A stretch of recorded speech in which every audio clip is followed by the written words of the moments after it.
Hello and welcome to my channel where I try to give you useful information in a precise manner. My name is Umar and today we're going to talk about a very hot topic, that is the problems we students are facing in student visas and processes due to COVID-19 situation. I'm getting a lot of questions from students that what should they do because they are a little confused, they're not getting any information. The purpose of this video is just to give you some information and some suggestion how you can plan and manage your studies in these situations as well as your arrival in Finland. And for that, we first need to know what is the current situation with regards to COVID-19 in Finland. And the best way to check it is to go and check the government official stats. What is happening? How many people are infected? What are the most infected areas, what are the least infected areas, etc, etc. So if you go to this website THL, you can see the link down there. So when you come to this website, you can have a very good graphical view where you can see the total number of cases. As you can see, 7,265 cases in Finland is reported. And then we have cases by age group, then we have cases by sex. It's almost 50-50. Male is 49.7% and 50.3% is female.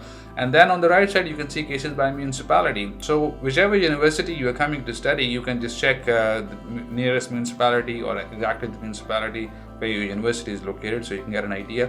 So you can see the most number of cases are reported in Espoo, and then we have other one. For example, let me check Huvinkai 65. Obviously there are a lot of companies, Jyväskylä. Then I go down, I'm just trying to find my town, my municipality, just to get an idea. Oh my god, did I skip that? Yeah. Okay, start with the L. Okay, so Lappeenranta. So I live in Lappeenranta, so we have only 18 cases reported in our municipality in Lappeenranta.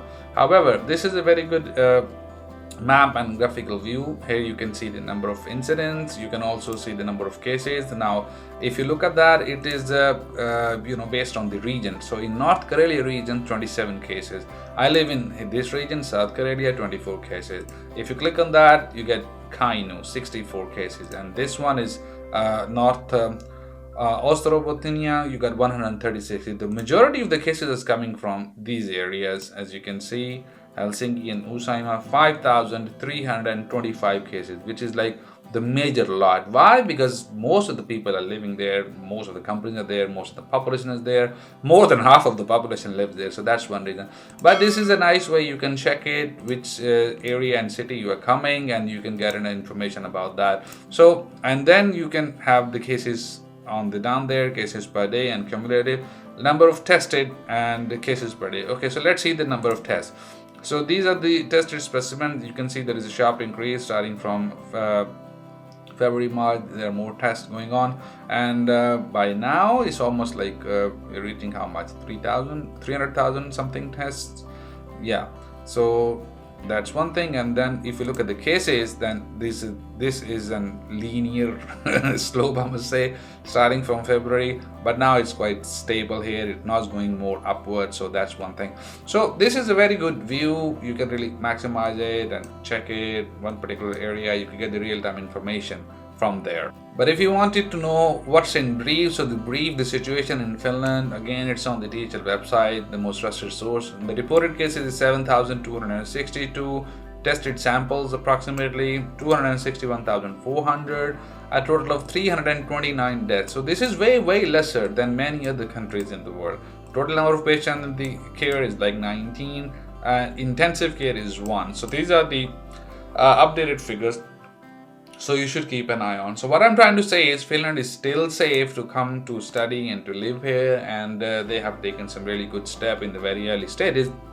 So they were able to cater it better than many. So Finland has already allowed travelers from Norway, Denmark, Iceland, Estonia, Latvia and Lithuania from June the 15th. So they can really come to Finland as normal. People traveling from these countries will not need to be quarantined. The same is not true for Sweden. There are some border checks already available for Sweden, and the authority says that based on the situation of the disease, they will add Sweden in the above group 2. Apart from that, there are still restrictions for Germany, Italy, Austria, Greece, Switzerland, Slovakia, Slovenia, Hungary, Lithuania, Ireland, Cyprus and Croatia, and that might end in the next week, probably on the July 13th. So this is some list. So you can see things are getting back to normal. So if you are the guy who got everything ready and ready to travel, so you should find a flight to Norway, Denmark, Iceland, Estonia, Latvia or somewhere, and then you can get in from there to Finland. Students, my fellows, they are divided into different classes right now based on their thinking. They are thinking many things right now. For example, at number one, we have the waiting fellows. These are the guys who got the admission letters and they have paid their fees, they've done everything right, but they are still waiting. They're waiting for the embassy to open and give them the date for the document submission and the renewal so they can get their RP.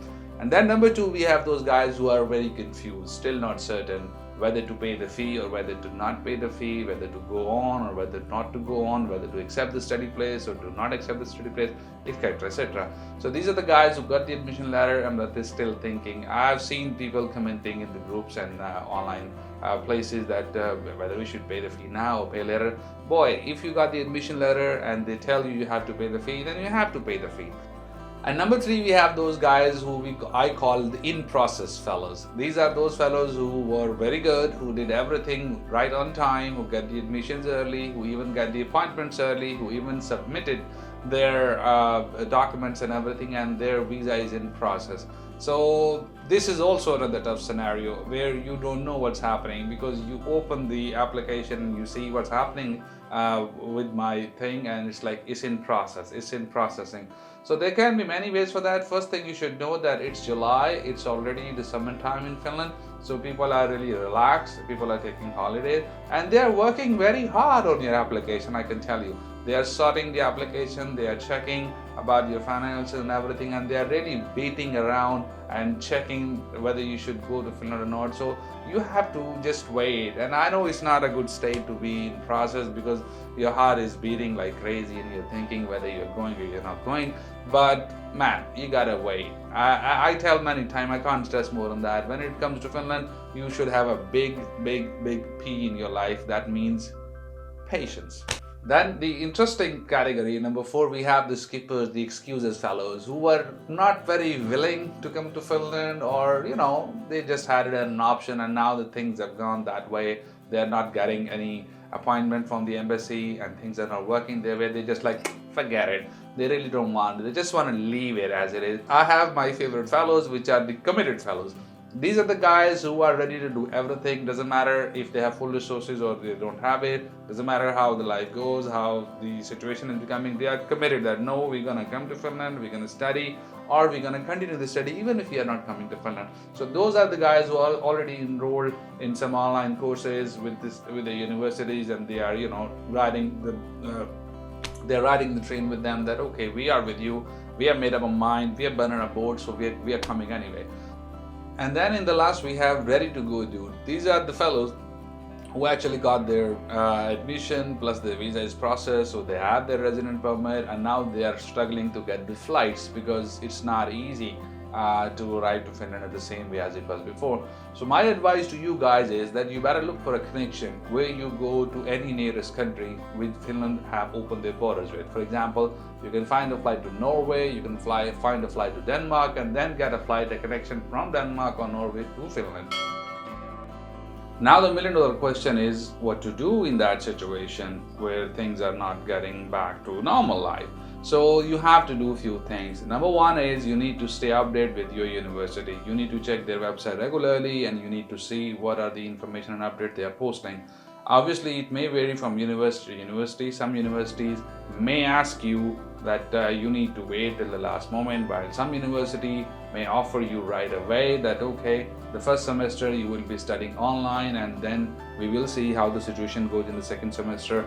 I've known a few universities actually offered some enrollments to students so they should not waste their time and they can study something. For example, the summer courses. Previously, the summer school was a big thing here, but now because of this situation, there is no summer school actually happening. So it's happening online. I know it's not that good as of contact learning, but still it's good enough. So you get in the groove, you get to know the system, you keep using the username and password, and you log into the resources available on the university site, and then your studies actually started even before you applied or you get the decision from the embassy. So you are in the flow and you are with them already.